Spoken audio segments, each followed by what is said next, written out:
Hey associates, this speed build is a ride-along for the tutorial project.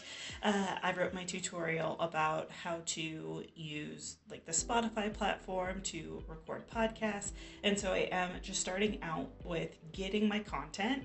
I'm not writing it directly in Canva, what I will use for the final eBooklet. Instead, I'm writing it in a Word document to begin, so that way it's so much easier to do the, writing and the editing of just the words and making sure those are in a pretty good place. I also, as part of my creative process, will put kind of this draft, this Word document test in front of some people to make sure that I'm not missing any steps, doing some really light kind of ideas of user testing and just checking in on the steps in the process. And so there's not really a whole lot to say about this first part, because I'm just writing out my content, starting with the introduction, making sure I have that really strong, purpose statement of what the guide is going to provide. As I am drafting, I do like to highlight parts as kind of like a note to myself, or things I need to remember to delete, especially when I'm drafting. I definitely like to leave myself thoughts, ideas, and sometimes I forget to delete them in the final. So I've just learned that I should just highlight it to make sure I don't forget. And so, I'm setting up that intro. Here's the purpose, value, needs. Now I'm working on that tools, and setup area, thinking about what recording equipment, my target audience. I'm writing to UCCS folks, so talking about the UCCS specific laptops, that kind of thing, because that's what fits my audience best and the types of tools that they would have access to. So as you're creating your tools list, your setup list, pick and write to somebody specific, make sure your campsite, your context, your audience is a really clear segment, because it does make it easier across the board than to know what types of equipment, materials, knowledge, what they're going to need in the glossary. All of that is literally easier if you have a specific audience. Okay, so the rest of this little drafting phase is me just figuring out the steps. So opening up the platform, the thing I'm using for my tutorial, and actually completing the steps for it. So as you are coming up with your own at this drafting phase, literally do the thing and pay attention as you're doing your thing. Write down on sticky notes, or write it down actually in your drafts, every little mouse click or movement, thought, action that you have as you're completing the tutorial. Think really hard about and imagine being somebody doing it kind of for the first time as well, and just make note of everything, questions you have, thoughts you have, so that way you can really complete that content. There's not really anything else to say about this, because I'm just literally going through all the steps, taking some screenshots along the way, so I have those photos and that material for my book. So if you're doing a digital, obviously take screenshots like that. I just use the Snip and Sketch feature on my desktop, or you could use print screen. And if you're doing a physical tutorial, you'll need to take photos, or have somebody take photos of you completing the different steps and tasks, so you have those visuals present as well. All right, I'll just super speed up this next little section and meet you back when I'm ready to kind of do the ebook itself.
Okay, so I'm back, but I did not get it recording the full, like when I actually made the draft of my ebook, unfortunately. So I am now actually revising what I had created after a little bit of time, and that is what I am going to record and talk through, because I do make quite a few edits and changes to get kind of the final version that you all see in Canvas. Starting on this first page, I'm just kind of going through and rearranging. I just didn't really like how my first title page turned out. Like, it was fine, but I don't know, just kind of left thoughts to be desired. So I really liked having that big background image, but it made it hard to then read my subtitle. And so inserting a little shape like a square and adjusting that transparency is a really great trick for here, and also in things like slide decks and PowerPoints, to help make sure that your text is visible even when you have photos. And I was working on that little table of contents. Canva doesn't have an automatic, table feature to make sure like your alignment's good. So I am just doing it manually on something this short, small, it really did take very long on, different types of documents. That's why we have different types of tools. So now I'm just kind of like playing around. I keep going into that text tab just to make sure that my heading styles are consistent. And so remember, with digital accessibility and our documentation structure, right, we want to make sure our H1, H2, title, subtitle, all of those tags are correct on the back end so that screen readers can also recognize it, and we keep things consistent. And so that is just what I keep every time I go into the kind of font tab, text styles. That's really just what I'm checking for.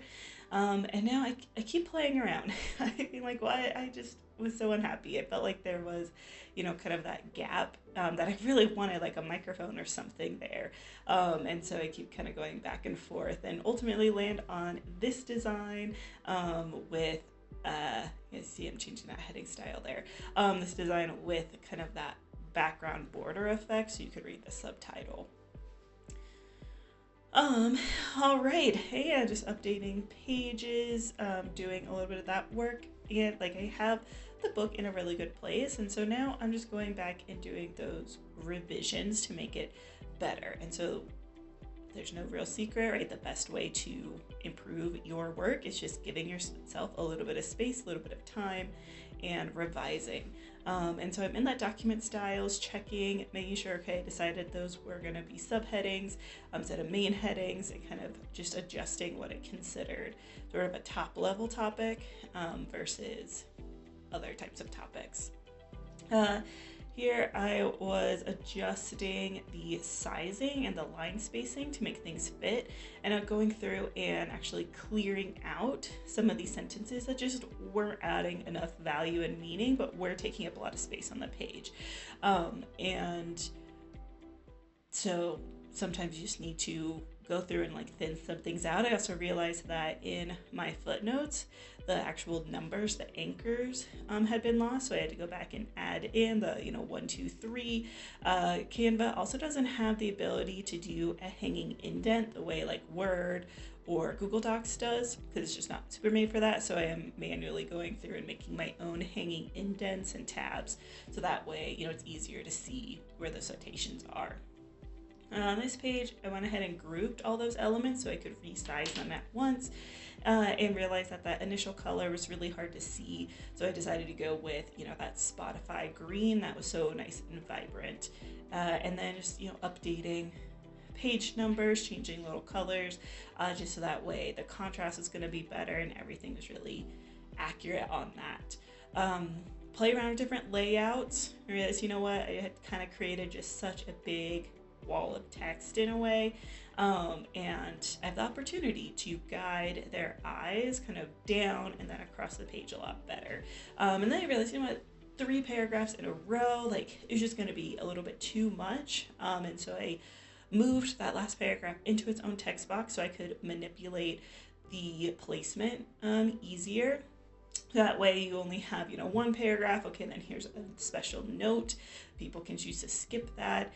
And then kind of setting up this extra, hey, by the way, they're going to be, testing bolding the little sub steps I wanted them to be able to skip and scan for, and just overall making a page layout that allows us to look across it, scan across it, without maybe being as overwhelming, because I have much better chunking and filtering on the content itself. You're just making everything a little bit bigger. There's no reason to have super small little images that are hard to see. So play around with your layouts, your sizing, adjust your text box margins. That way you can make your images nice and big. I did decide that it was a little bit too busy here in the bottom with the special note and the microphone and the page number. And so I kind of go back and I'm trying to figure out a way to kind of make that look a little bit better. And yeah, again, going through, I'm making sure every single one of my notes are the same. So adding that colored highlighting, setting it to 55 transparency, and then creating more like, bolding on all the different sections. Again, you can easily scan down and be like, oh, I'm recording, oh, I'm selecting, and not be kind of searching through the content as heavily. Here I felt like it was a little bit too busy with like the iPhone or the phone photo and the page number and the special note. And so as I'm kind of going through and reading, adjusting, cutting little content pieces, then I decide and kind of play around for a while with how to make that page not quite so busy, like annoying. Same with this one again. So I just decide to, let's just cut it all together. It just isn't that necessary. Let's actually move this, adjust that text box. And so I really like Canva because you are able to play around with the placement of your text. I didn't want to lose this image. I did like the idea of saving it to that feed, so just turning that transparency way down so it appears in the background. And I mean, rinse and repeat, right? Spotify green, 55%, checking my subtitles, titles, adjusting the sizing, placement, using some contrast, so in this case italics, to make it look a little bit different, and updating all my page numbers. And so, I mean, really this speed build, in a way, is just a speed revision. Once you think you finished your ebook, set it aside for like a day or two even, and then come back to it and see with a real eye for actually, is this improving it and why is it improving it? Don't get too bogged down on what we would call lateral changes, which is just like different for the sake of it, but really be like, what can I do to make this easier to read, easier to scan, more distinct, better chunks, is all really helpful. And I'm just kind of going back through other just teeny tiny adjustments, spacing. I thought about a page border, and I tested a few different options here, but none of them were like actually sized correctly. So I just decided, you know what, not worth it. Let's just go ahead, save as a standard PDF. So you need to export this as a PDF, not a picture or anything. It automatically opened it to a super zoomed out version or zoomed in version. So I just made it, 100%, scrolling through. This is my final proof, making sure everything is how I intended, that I like the look of the export, double checking my table of contents, that I had all the page numbers correct, since I did make some updates to that. And when I decided that was good, I'm gonna go ahead and combine it. So instead of uploading two things, so my memo and my ebook as separate files, I just went ahead and combined them using the Adobe Acrobat. If you don't have Acrobat, it is a little bit more challenging and you'll have to use like a other tool, but definitely, having Acrobat I think is a worthwhile software investment for a lot of people, because it allows you to do things like, some light editing, combining files. So now I can upload just one thing to Canvas and save it right away. All right, that is the end of this ride along and kind of speed build for the ebook, the tutorial, my example of that project. Thanks, associates. Vibes.